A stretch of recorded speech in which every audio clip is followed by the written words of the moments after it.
The National News Desk, locally covered, nationally connected. I feel confident that we're going to be in a place where this peace lasts, where it's durable, and if Hamas doesn't cooperate, then as the President of the United States has said, Hamas is going to be obliterated. Vice President Vance in Israel pushing for peace, why he says Hamas needs more time to complete their obligations under the ceasefire agreement. Plus, cell phones in schools, what we know about student performance in the classroom after devices were taken away, and why there might not be immediate improvement. You probably hear the beautiful sound of construction to the back. You hear that sound? Oh, that's music to my ears. I love that sound. Demolition at the White House, the history of updates, as well as the controversy behind the new renovations at the presidential manor. Good evening. I'm Taylor Murray. Welcome to the National News Desk, America's News Now. Vice President J.D. Vance is in Israel as the United States works to keep the fragile ceasefire in Gaza in place.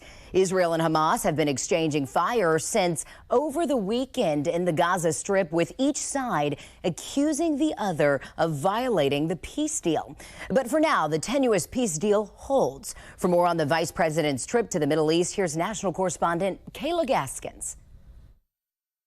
Vice President J.D. Vance visiting Israel Tuesday as the United States works to shore up the shaky peace agreement brokered by President Trump. We are doing very well. We are in a very good place. We're going to have to keep working on it. We spoke with Israel's international spokesperson at the United Nations, Jonathan Haranoff, about the significance of Vance's visit. It sends a very clear message, and it's a message that's been repeated over and over again, and President Trump deserves a tremendous amount of credit for the role that he's played. Hamas, though, is slow to hold up a key part of the bargain, returning all of the bodies of hostages who died in captivity.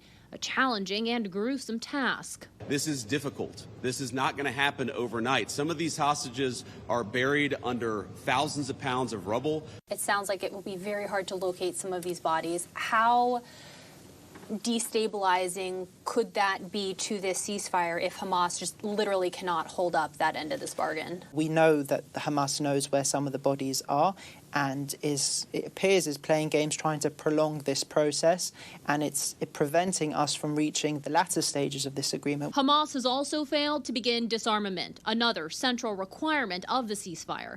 Video from Gaza shows militants still active on the ground, brutalizing the Palestinians. On Monday, President Trump issued a stern warning.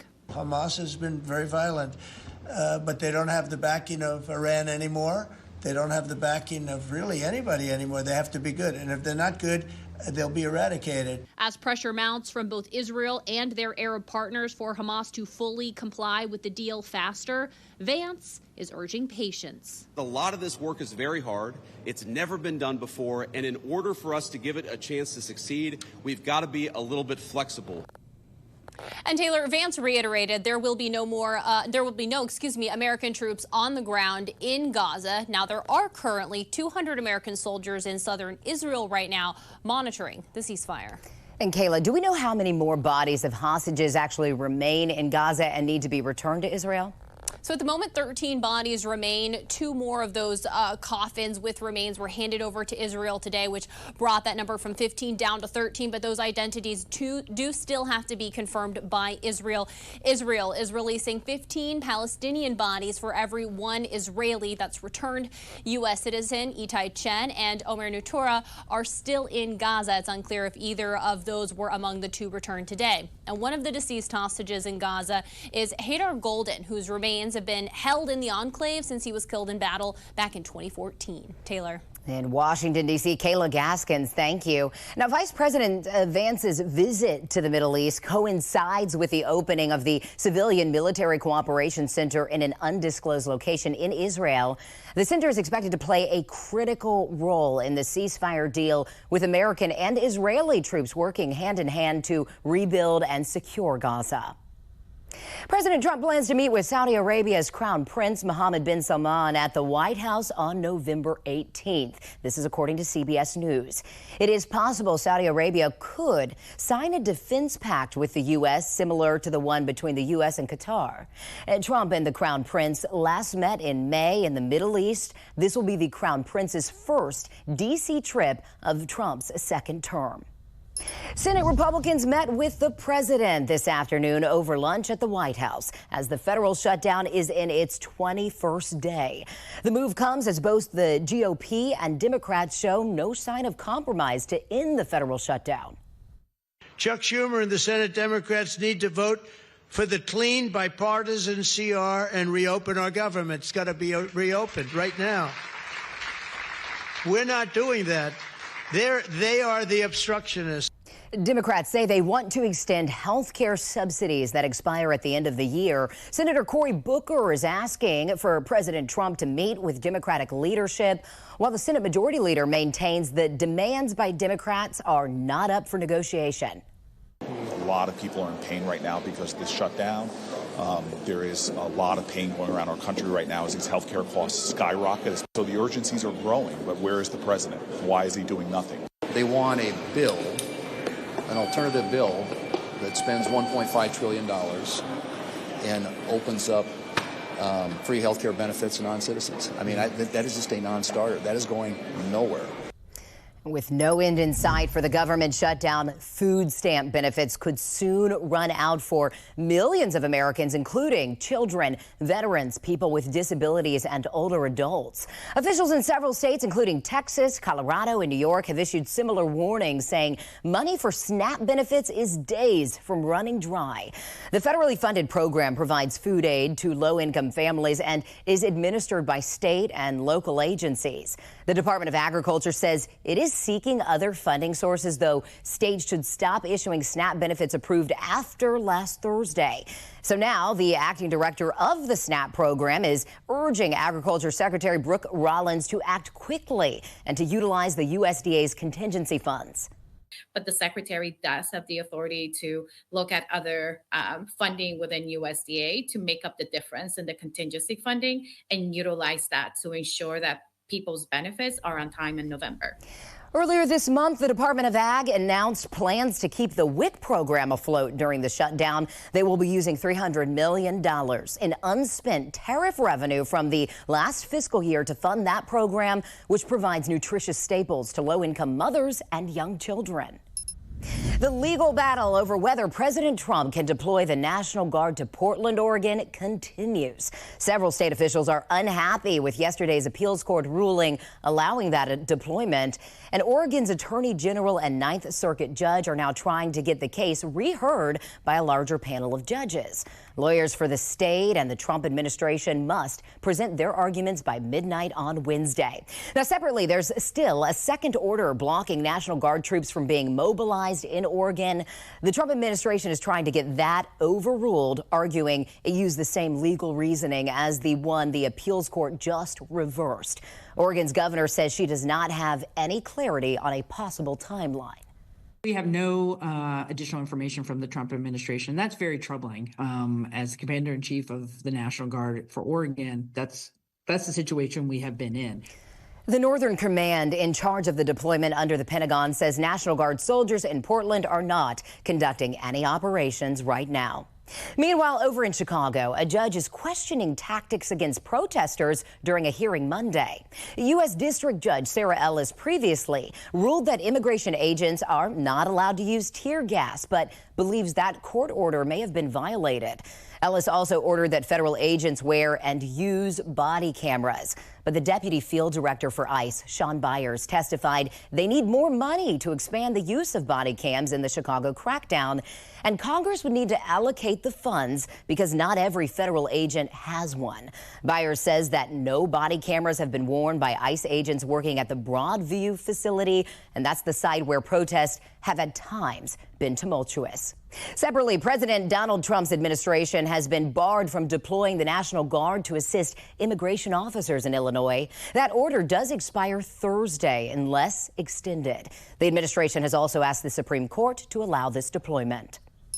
A man pardoned by President Donald Trump is back in jail, waiting on a new hearing on Thursday. Christopher Moynihan, previously sentenced for 2 years for his actions at the Capitol on January 6, has been arrested under suspicion of threatening to kill Democratic House Minority Leader Hakeem Jeffries.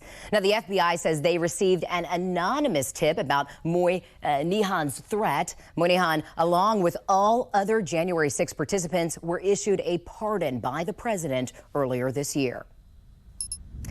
Cell phone bans in schools are showing positive gains for students of all ages, but it takes time. A new study out of Florida is now reviewing test scores and suspensions from students before and after the enacted restrictions.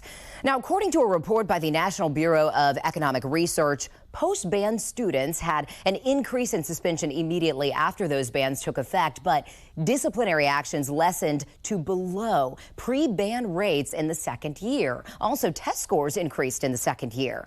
20 states and U.S. territories have complete cell phone bans in schools for the 2025-26 school year. Another 15 have partial bans, and 17 states do not have statewide restrictions. The study showed the positive effects for all ages, but were less pronounced for elementary schools where, of course, fewer children have cell phones. Attorneys general nationwide are suing the gaming giant Roblox, accusing that platform of failing to protect children. The National News Desk, Angela Brown, explains the latest case out of Florida.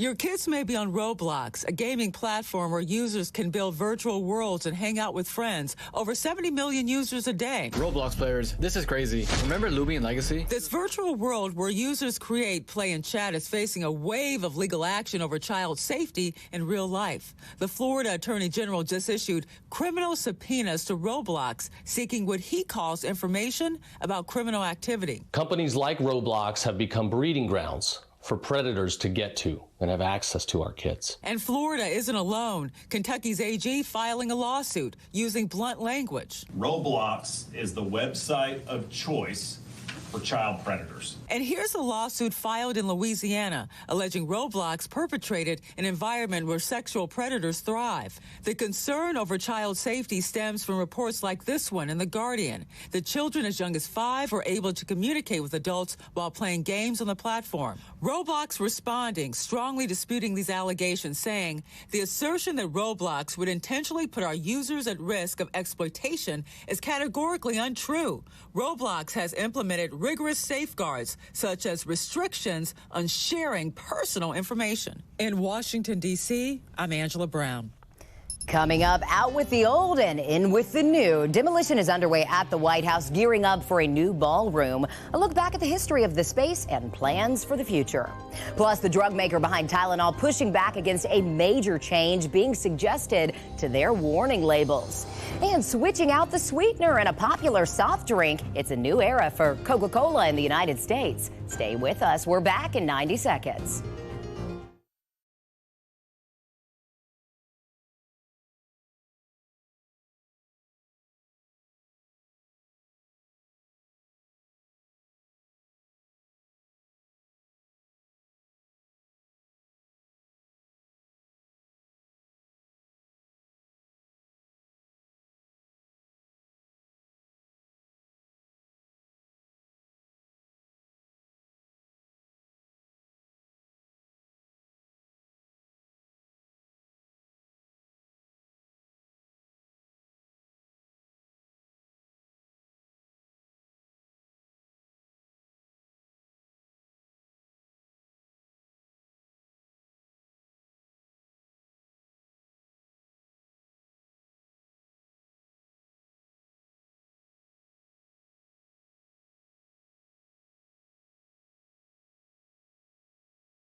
President Trump will no longer be meeting with Russian President Vladimir Putin soon. Plans for a summit announced last week were put on hold after a call between Secretary of State Marco Rubio and Russia's foreign minister.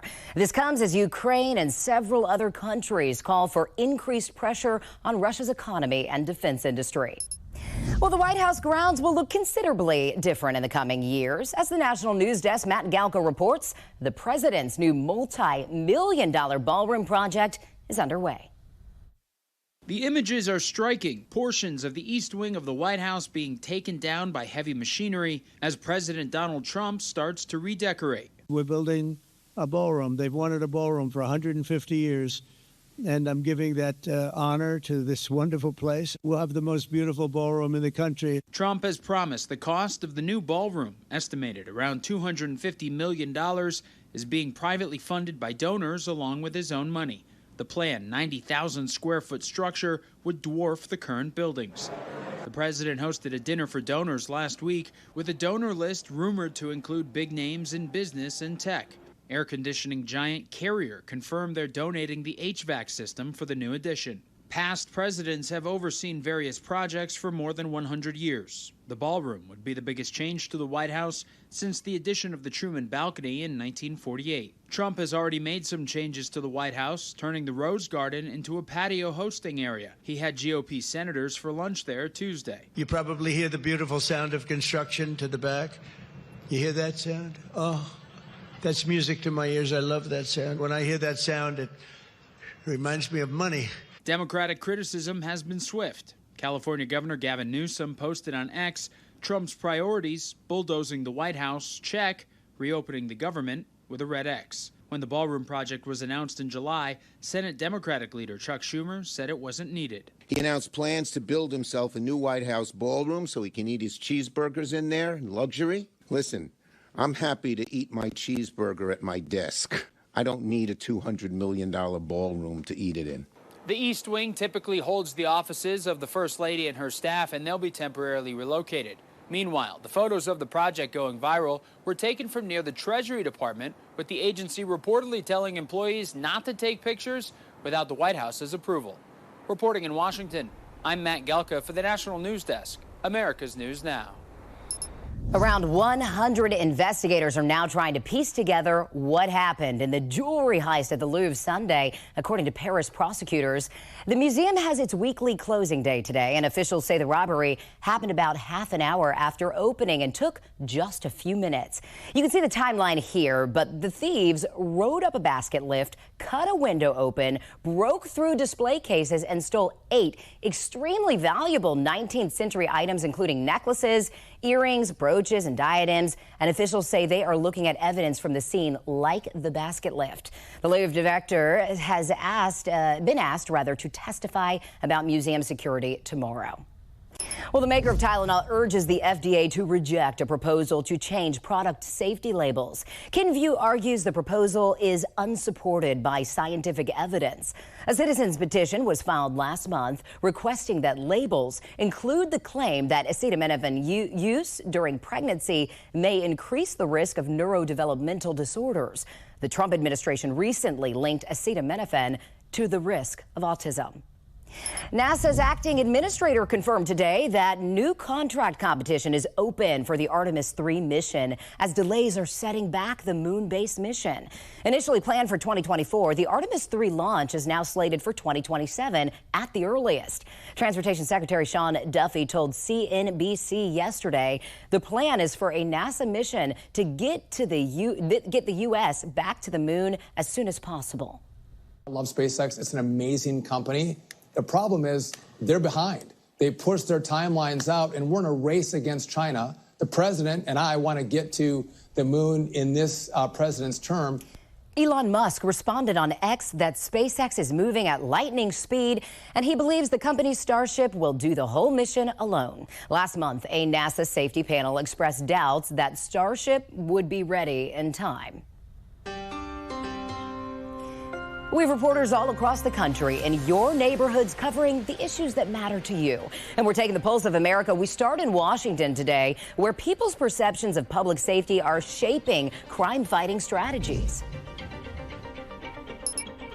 While crimes of violence often grab the headlines, there are more persistent public safety issues that neighborhoods can face. Homelessness, encampments, particularly in front of our businesses. Others in Seattle say it's not just the crime that raises concerns, but also how the city responds. We got broken into, I think a total of 9 times.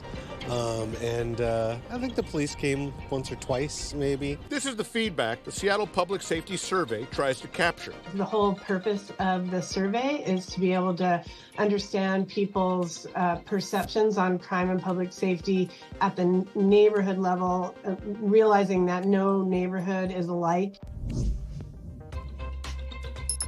Well, it happened Saturday night, and now the search for the suspect is heating up as students react to the news. Saturday on the campus of Johns Hopkins University. The Hopkins dispatch is the one that called that in. We still need police officers to respond. Baltimore police responding to an assault and attempted rape of the female student. Almost all of us walk to class, and we're just looking to go to class. We're not we're just going about our day. So this is really unfortunate. Look here.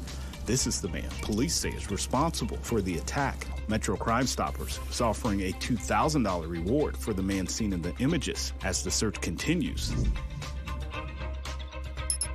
Cal Jilson is a political science professor at Southern Methodist University. The shift of politics into higher education, he says, is nothing new. The latest crackdown on public universities is just one example. This weekend, Governor Greg Abbott shared an article about a UT Austin professor removed from a leadership position because of, quote, ideological differences. He wrote on X, Texas is targeting professors who are more focused on pushing leftist ideologies rather than preparing students to lead our nation. Jilson says the level of disruption Texas schools are seeing will likely have lasting side effects. Universities have to have stability, like any other major institution, to plan long-term, execute those plans, improve, develop, and grow. Coming up, redefining obesity, the new body measurements some researchers say should be considered.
The rollout of Coca-Cola made with cane sugar as opposed to corn syrup has begun. The classic drink commonly uses cane sugar internationally, but in the U.S., corn syrup has been the go-to sweetener, partly because of cost.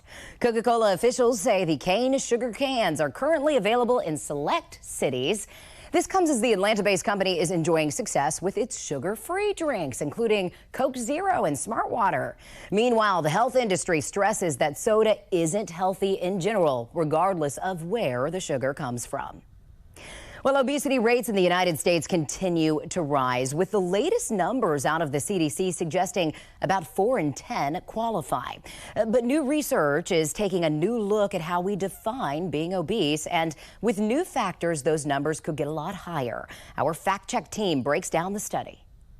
New research out of Massachusetts is re-examining the definition of obesity and how Americans can be classified as obese.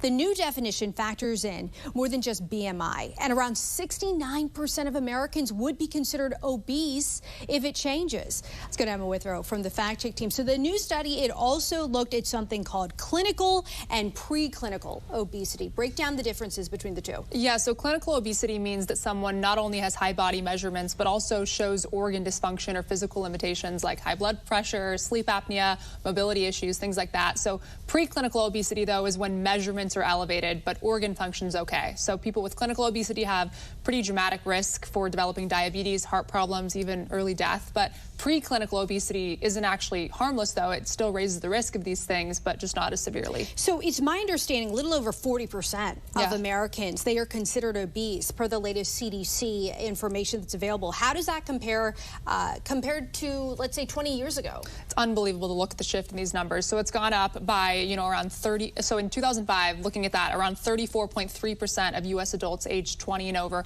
were classified as obese. That's all according to the National Health and Nutrition Examination Survey. But if you go back even further, like in 1975, the obesity rate in the U.S. was around 15% for adults. So like you said, it's over 40% now. It just continues to skyrocket. Yeah, it is a prevalent issue. Emma, thank you so much. And for more on this Fact Check Team topic, including links to Emma's sources, scan the QR code or visit thenationaldesk.com. Coming up, the LA Dodgers are headed to the World Series, the team they'll play against in the first